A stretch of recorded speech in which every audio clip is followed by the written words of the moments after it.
Mrityunjay sir, एक सवाल ये भी है क्योंकि कहा जा रहा है कि लवकुश समीकरण को नीतीश कुमार या बीजेपी अभी तोड़ना नहीं चाहती बिहार में। उसके अलावा यादव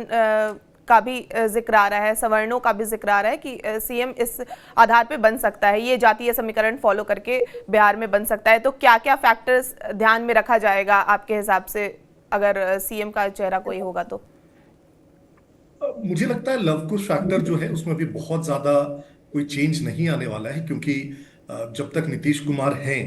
स्वस्थ हैं या पब्लिक लाइफ में दिख रहे हैं, तब तक जो भी लव कुश के जो कास्ट के लोग हैं वो उन्हीं के साथ रहेंगे। और मुझे लगता है तब तक निशांत भी एक तरह से पॉलिटिक्स में उतने एम्बेड हो जाएंगे कि वो बहुत नेचुरली जो ये लव कुश समीकरण का जो ये बेस है, ये निशांत को पास हो जाएगा, ये मेरी समझ है। उसके अलावा आप देखेंगे तो नीतीश जी का जो और बेस बोला जाता है वो ईबीसी का बेस बोला जाता है, महिलाओं का बेस बोला जाता है। तो मुझे लगता है एक जो सवर्ण वाला फैक्टर वो भाजपा के पास ऑलरेडी वो बहुत बड़ा तबका भाजपा के साथ है, लेकिन वहां पे एक बहुत बड़ा रिस्क है कि आप देखेंगे कि 90 के बाद से बिहार में जो एक राजनीति और स्थिति का परिवर्तन हुआ है उसमें एक सवर्ण मुख्यमंत्री की एक्सेप्टेंस शायद उतनी ना हो, और भाजपा शायद रिस्क नहीं लेना चाहती हो। दूसरी तरफ मुझे लगता है कि भाजपा को एक ऐसे वर्ग को साधने का प्रयास करेगी जो नेचुरली उसके एक तरह से कोर वोट बेस नहीं है, और ताकि उसका जनाधार बढ़ सके। चूंकि लवकुश ऑलरेडी जदयू के साथ है तो मुझे लगता है उसमें से बन जाए, क्योंकि सम्राट चौधरी ऑलरेडी एक बहुत नोन फेस है, तो बन जाए तो अलग बात है। अथवा मुझे लगता है कि ईबीसी वो एक वर्ग है जहां पे अ, थोड़ा सा ऐसे भी बिखराव रहता है, क्योंकि एक एक तो नीतीश जी ने उसे समेट पाए हैं पिछले 15 वर्षों में, मैं बोलूंगा 2005-10 के कार्यकाल के बाद से। लेकिन फिर भी उसमें थोड़ा बिखराव रहता है, और उसमें अभी भी कई बार ऐसी संभावनाएं बनती हैं कि कुछ पॉलिसीज या थोड़ा मेहनत करके राजद उसमें से कुछ कास्ट को तोड़ पाती है। तो अगर ईबीसी में से कोई एक ऐसा बहुत स्ट्रांग चेहरा मुझे लगता है भाजपा को मिलता है, तो वो एक नया बेस होगा जिसको टारगेट करने का प्रयास करेगी, कोशिश करेगी कि वहां पे एक पैठ बनाई जा सके। क्योंकि भाजपा को भी पता है कि आज के दिन में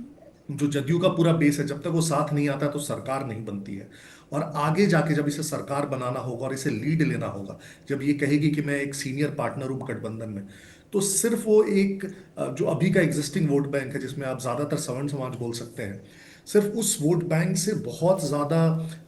जनाधार इतना बड़ा नहीं हो सकता कि अकेले अपने दम पे सरकार बना ले। तो और कुछ ग्रुप्स को इसको जोड़ना ही पड़ेगा। जब तक चिराग पासवान है तब तक कम से कम पासवान वोटर्स है, मांझी जी हैं तब तक थोड़े दलित वोटर्स है। लेकिन एक कोई ऐसा वर्ग मुझे लगता है टारगेट करने का प्रयास भाजपा करेगी जो शायद अभी तक साथ नहीं हो। ये भी बड़ा इंटरेस्टिंग होगा देखना कि क्या भाजपा ये भी प्ले कर सकती है कि किसी किसी यादव को वो सीएम बना दे, क्योंकि अ,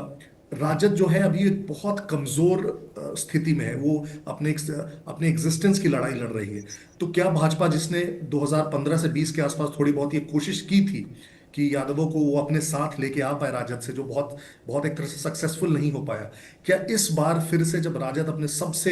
वीक स्पॉट में है तो किसी एक यादव नेता को सीएम बना के राजद का जो गढ़ है एक तरह से उसको तोड़कर उसको हमेशा के लिए वीक करने का प्रयास करेगी? ये भी बड़ा इंटरेस्टिंग होगा देखना। देखिए